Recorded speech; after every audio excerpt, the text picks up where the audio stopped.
Good afternoon, everybody, and welcome to this session. It's my last session of the day, so I'm really happy to have on stage two great professionals joining me this afternoon, and I will ask you for a great applause to receive Mr. Carlos Sentis and Dr. Amit Sharma on stage. Welcome. Thank you very much for joining us, Carlos. Bienvenido. Buenas tardes. ¿Cómo estás? Muchísimas gracias. Thank you very much. It's a pleasure to have you at this. Amit, how are you? So far, so good. So far, so good. Great. I would like to start introducing the topic of this panel by showing Dr. Amit's presentation, and from there, taking the conversation and talking about transforming a department to distribute, how we transform this distribution department and slash using, stay human using tech, no? This humanized technology that is quite a trend word as well. So, Amit, the stage is yours, and if we please launch, Dr. You have the presentation? Yes, over there.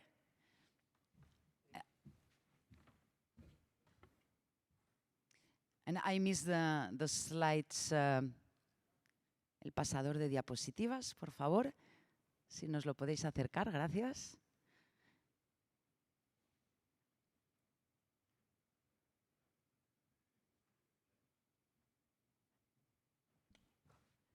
Muchísimas gracias, Marta. There you are. So, good evening, everyone. My name is Dr. Amit Sharma. I am the Vice President of Contracting and Product Development for one of the most luxurious travel company of the world, which is Abercrombie and Kent. Alongside, I am an expert roster for United Nations World Tourism Organization.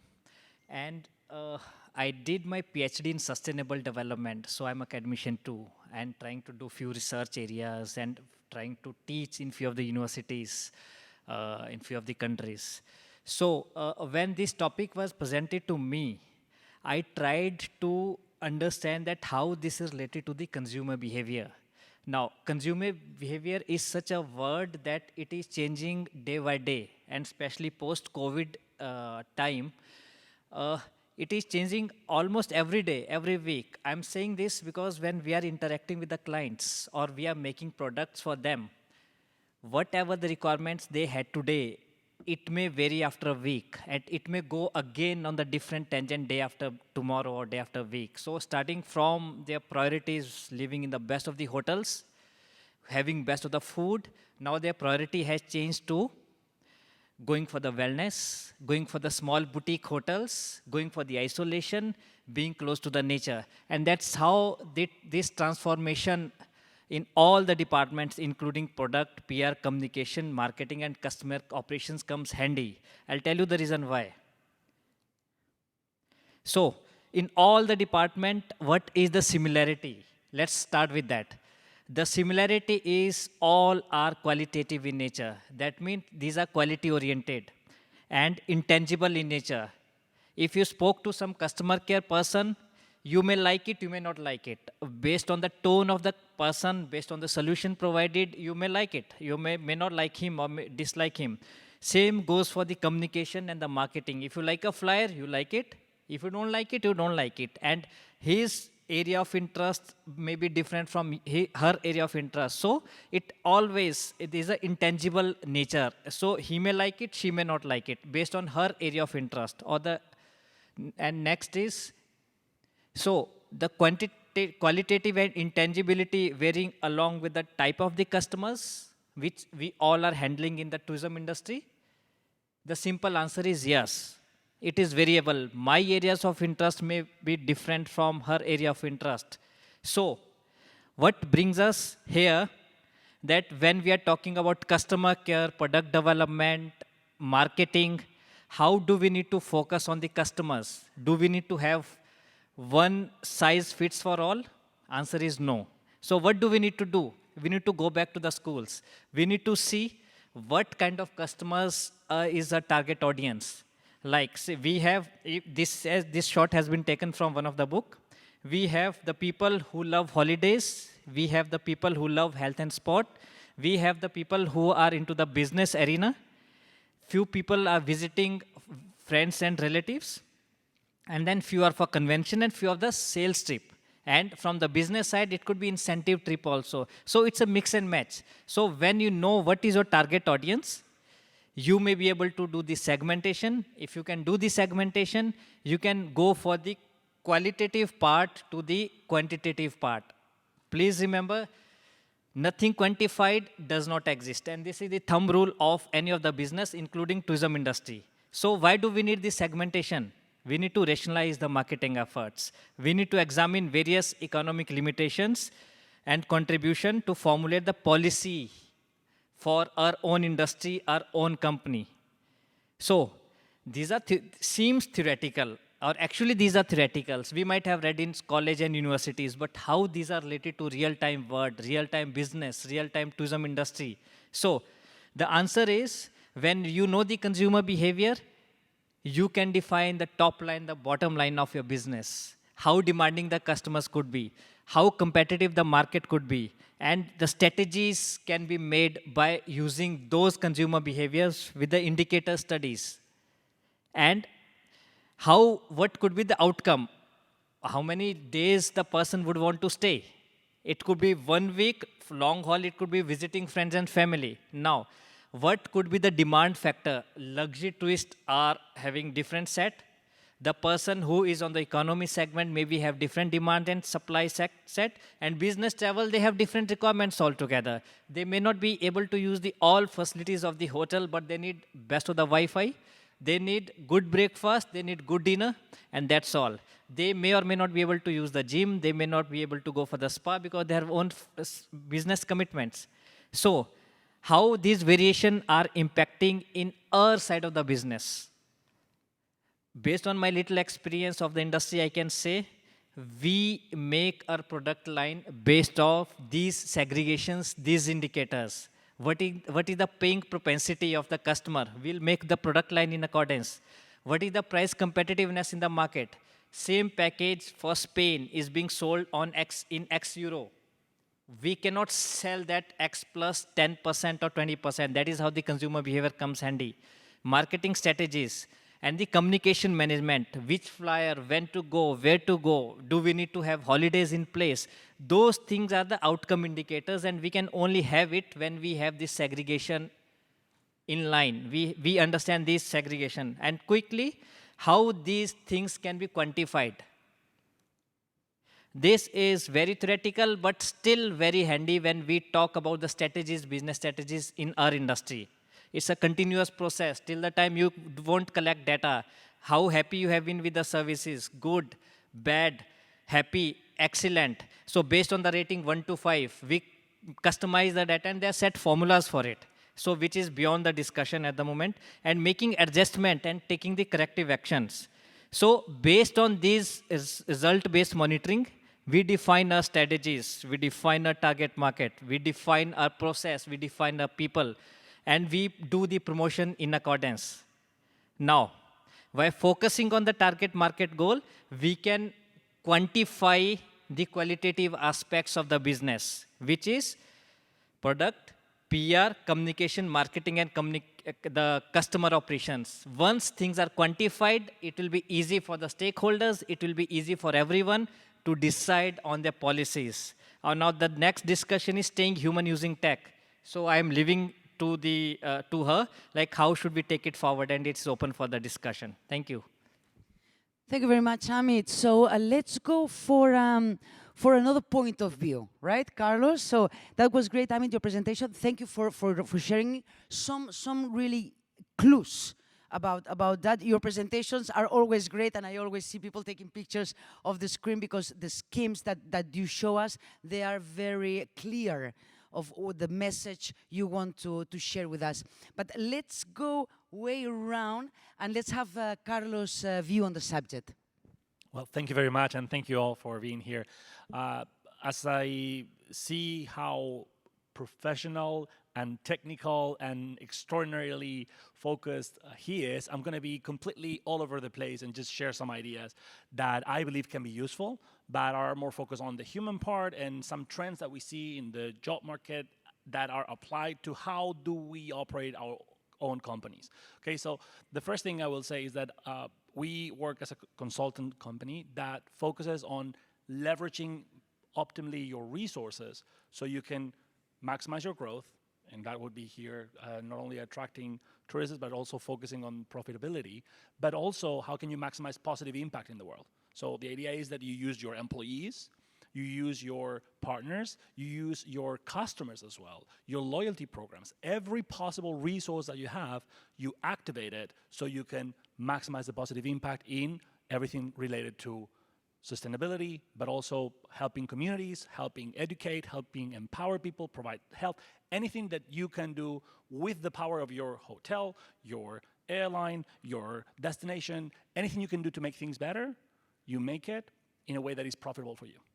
So that is what has based our work for the last 3 years that we've been designing different models, and some that I'm going to share I think are going to be useful for everybody.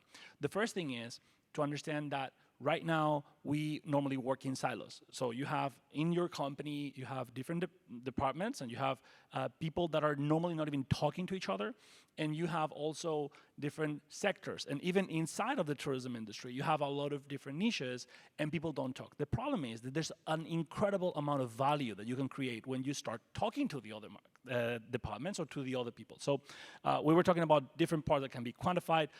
The reality is, if you start talking to the rest of the company, if you go vertical and you go horizontal, and also when you have an international company, you start talking also to the international divisions to see what's happening in all the other markets. And you talk to your customers, and you try to look for ways to reward them to maximize growth for the company. You see that there's a lot of times where you're not using the optimal team, or you're not using optimally your resources. So you have a question? Go on. I can wait. Okay, so what we call this is the optimal task force mode, which is you have the normal team that you're used to using for a particular task. Then you have all the other people in the company, in other departments that you should be collaborating with in order to make things happen. But also you have your partners and also, for example, your loyalty programs. You have sometimes millions of customers that are eager to be a part of solutions for problems, but also part of the business. They also like the company. They would like to have a role. So what we propose is basically a scheme of a pyramid where everybody can participate more, and there's more rewards that you give, for example, to your employees if some bring business or bring partners or bring ideas, and you create a dynamic way of working. So that's the first thing that I would say that is important. The second is that with technology, we have now a huge opportunity to interact with the customers, but also with our the reward program affiliates, and also the different parts of the team. We can make those interactions so human that you're actually facing the disruption that we have right now and all the problems of remote working. You actually make it even not only more effective, but also you make people happier. So for that, there's programs of what we say that is the most important focus is well-being for the employees, that they have to actually be taken care of. And mental health is a huge issue now with all the work that we're doing remote. And the fact that in tourism, we're gonna have so much technology, so much robotics, so many things that are going to tend towards either metaverse, augmented reality experiences, chatbots. You're gonna have so much technology and so much interface that we need to find a way to have our people integrated and our people engaged, and also how can we engage as well everybody around us that can provide value to the company. And there's several other things that I would like to share, but I believe you have a question first. No, please.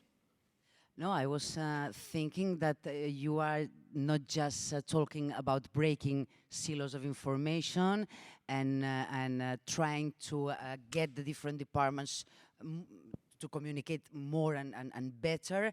I mean, this is finally a culture shift in a It's company, exactly the whole idea. right? So, as in the panel before, that I said, culture is a strategy for breakfast. Here is exactly the same. It's a change of organizational culture. What we're talking here about. Absolutely. You summarized it perfectly well. And I do believe that strategy is fundamental and that we don't talk enough about it. And I do believe that the strategy of the culture that you build and how you actually empower every single employee and every single person that is touched by your company can affect massively the results. Now, one of the exercises that we propose to people, because I think that this is incredibly practical, what we call it like crossing borders. And what we do is we help companies to have meetings that can be one-on-one or in groups with either people of other departments, of other levels, of other divisions, other sectors as well. And we make sure that we are finding the optimal ways to find the right path forward, but also opening people's eyes. We are talking now so much about diversity and inclusion, and people don't know how to face that. And they talk about training on diversity and inclusion. It's like, why don't we talk to people of other countries, other cultures, other religions, other ages, and why don't we talk to all the different customers that we're normally analyzing as different personas, and we see what are they like, and we actually have a conversation with them and say, what would you like us to do together? Maybe it's about being less theoretical and being more real and practical, doing things, not saying what we have to do, but actually putting our feet on the ground and doing it.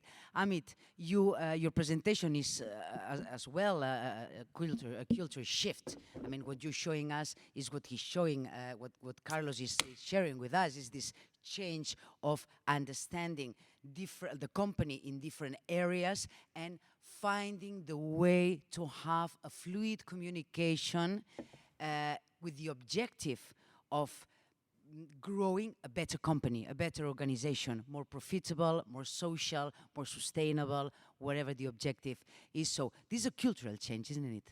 Well, I agree. End of the day, for the management, what matters is data analytics, and the takeaways from that data analytics to fix the gap to take the company to the next level. And end of the day, if we are doing all these data analytics by the using of technology, I think that is the way forward. And once that technology has been driven in right way, the homogeneity between all these departments can be achieved. And what is the end result for us? End result is we want our customer happy. That is the focus area for every travel company, for every technology company. End of the day, whosoever is traveling through you, he should be happy. End of the day, he should be a loyal client, he should be a referral client, he should be giving you the business time and again as the multiplier effect. And that's how where the human using tech concept comes handy in the picture. One, our industry is such that there has to be human touch. No one can avoid it. But yes, the segments, the areas where we can use technology for the advancement for that human touch, I think these are the areas where we can apply that human touch, that technological touch in the human tendency. Thanks, Amit. I will be happy to take your questions if you have some at the end of the session. So think about which questions would you like to ask Carlos and Amit. Shall we go to our second topic, which is stay human using tech, right? Not easy. And we said before that technology is not a strategy. Technology is a tool, right? And we are every day becoming more and more and more used to rely on technology. And the fear is that human touch, which is the greatest thing on our business. I mean, we are a business, an industry of people, people meeting people, people welcoming people, people taking care of people, ladies and gentlemen serving ladies and gentlemen. That's what we are, right? So where's the danger? Where's the challenge of being able to have all this technology at our service, all this technology that help us to serve better our clients, to interact better with our competitors, to have a better communication with our clients and our stakeholders? Where is the danger? Where is the challenge? And where is the clue to stay human among these algorithms and data and devices around us? Amit. Okay, we first need to define a segment. We just need to define the boundary that technology is not everything in our industry. It's a tool to moderate. End of the day, it has to be human touch. As you rightly mentioned, end-to-end conversation in this value chain management of tourism industry has to be human driven. So till the time we are using technology as a moderator, as a catalyst, as a tool, we are fine with it. But the day when we start using technology on top of the human behavior, what could be the expectation of the guest at that given point is being, if it is going to control by the technology, I think from that day the failure of the organizations will start. Intangible part of our industry is all about human versus human. If a customer is waiting for less than 2 minutes on a reception of a hotel, customer will not like it, and the technology cannot control the liking or disliking of the person. End of that day, there has to be a human present to take care of the situation, to handle the situation. Suppose you are taking a group from airport to the hotel, there are 18 hours, 10 hours international flights, the customers are tired, and if you are stuck in a traffic jam, no technology can help you. There has to be some escort, a human being who will be interacting with them in terms of storytelling or keeping them involved, so that till the time they not reach hotel. And that's how the human touch comes handy. And it is applicable on day-to-day aspects also. So for me, the technology is a tool, not the overall value chain proposition for our industry. For example, if a tool can decide that on X monument, there can be the best of the narratives on video recorded or audio recorded segment, but tool cannot control what could be the possible temperature of the day, wherein the customers may be feeling. If customer is traveling from the cold area, for example, from Spain to the Middle East, there's a temperature variance. Technology cannot control it. There has to be a human touch to it. And that is how I believe that human always supersede the technology, especially in our industry. Carlos.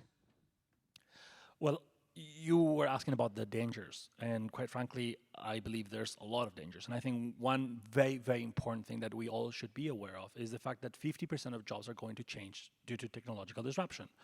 And there's a lot of jobs that are going to be in the tourism industry, and they are going to change dramatically. And this is not something that I like, and this is not something that means that those people will never find another job, but there's definitely going to be social pain associated with the fact that there's a huge transition going from what you've been doing for your entire life to a new thing. Why do I say this? Well, we are not only having new technologies, like, for example, the internet that changed the whole world, right? We have a convergence of like 20 technologies like that. Each and every one of those technologies, robotics, AI, IoT, I could go on, virtual reality, all of those things could change everything in itself. And they are combining and converging in such a way that the world is changing so fast that we don't even know what's going to happen. In fact, this a term that's called singularity, which is like everything changes so fast that we cannot even predict even how fast it changes and what's going to happen. And so how do we react to that? Or what do we do to prepare ourselves?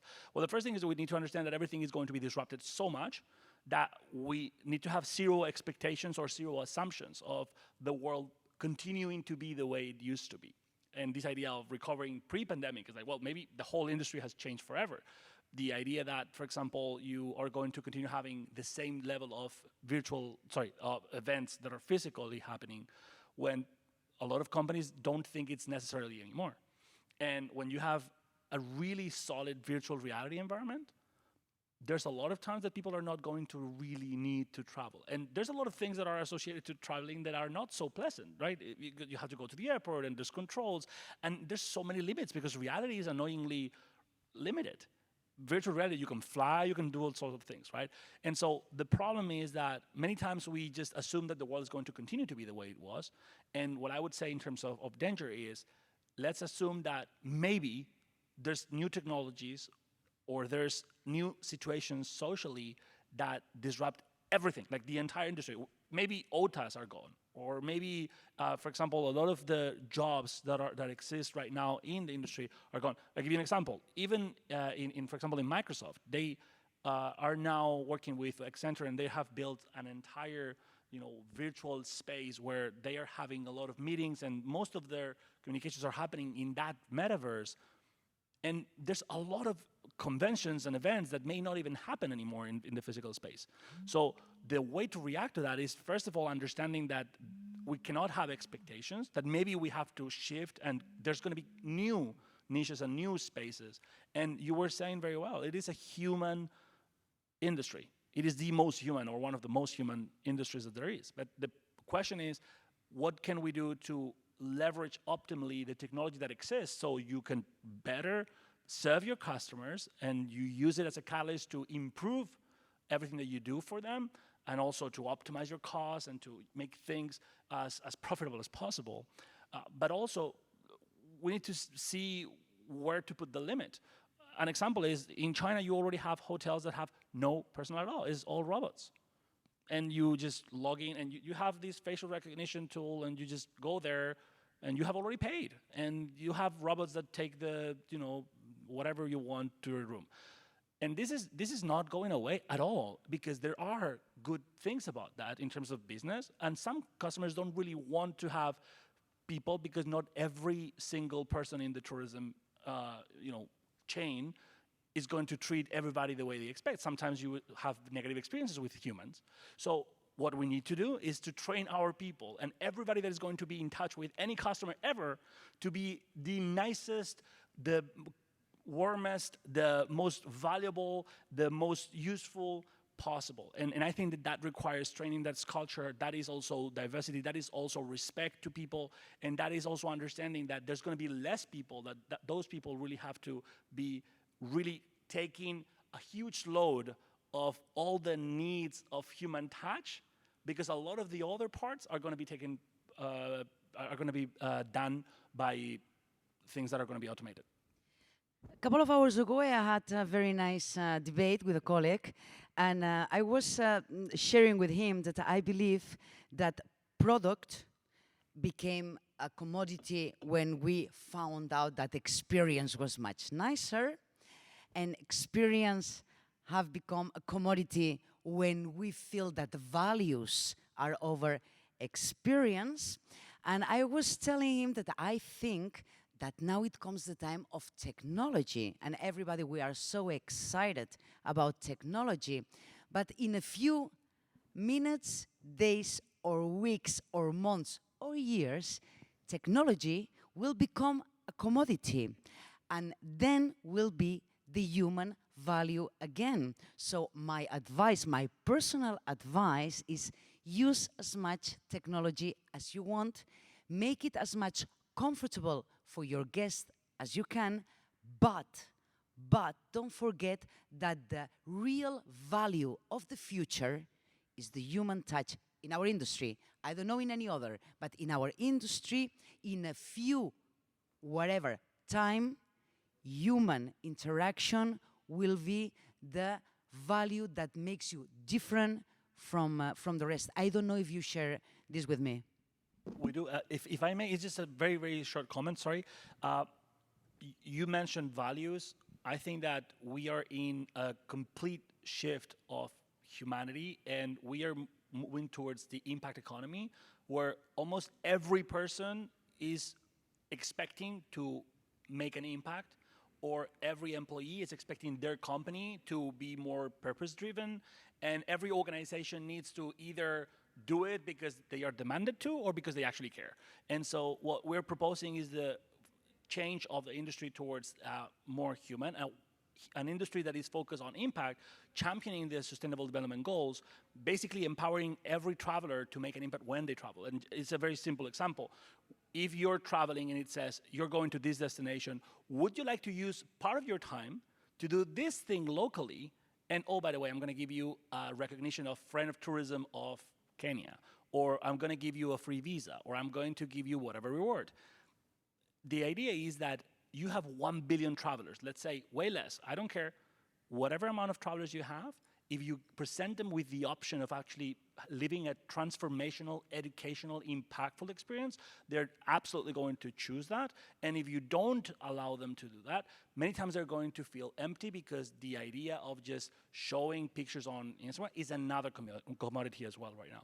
So I think that one of the biggest values of the industry is going to be to transform itself into the leading impact industry and allowing every part of the chain to be as impact driven as possible. Well, I agree with you. Uh, End of the day, here the sustainable development comes handy, where the actual benefit should reach to the ground level based on the community-based tourism, and here the technology can play a bigger role. But having said that, our industry will remain human-driven.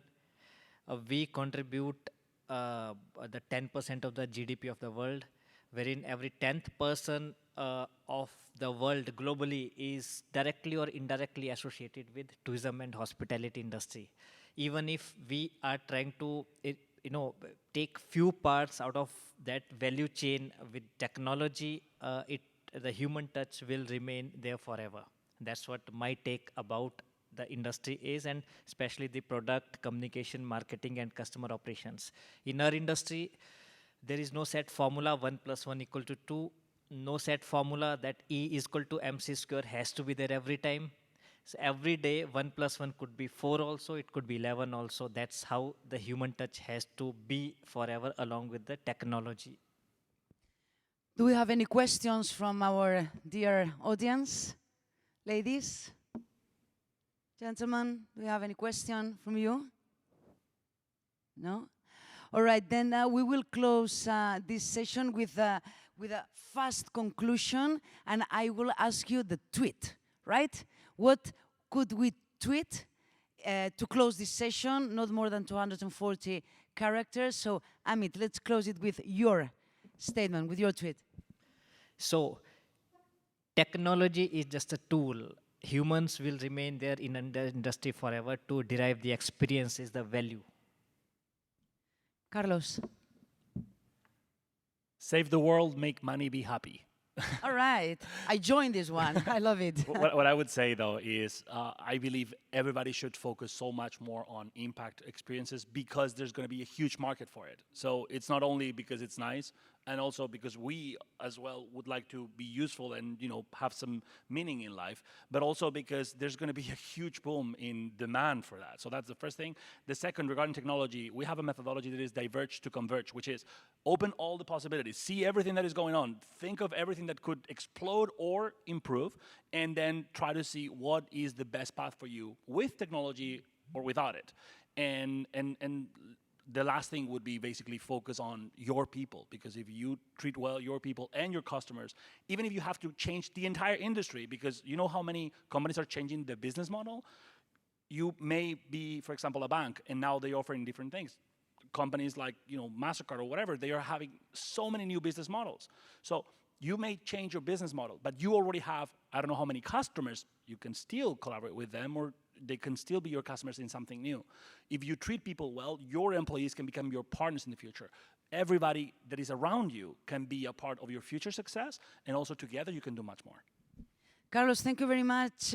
Amit, thank you very much. It was an honor to moderate you this afternoon. Y muchísimas gracias a todos por acompañarnos en este panel de esta tarde. Carlos, creo que tienes que correr porque tienes una call urgentísima y como prometido terminamos en tiempo para que puedas seguir atendiendo tu agenda. Amit, it was nice to moderate you again and I'll see you tomorrow. Muchísimas gracias. Gracias. Buenas tardes. Thank you, everybody. Thank you.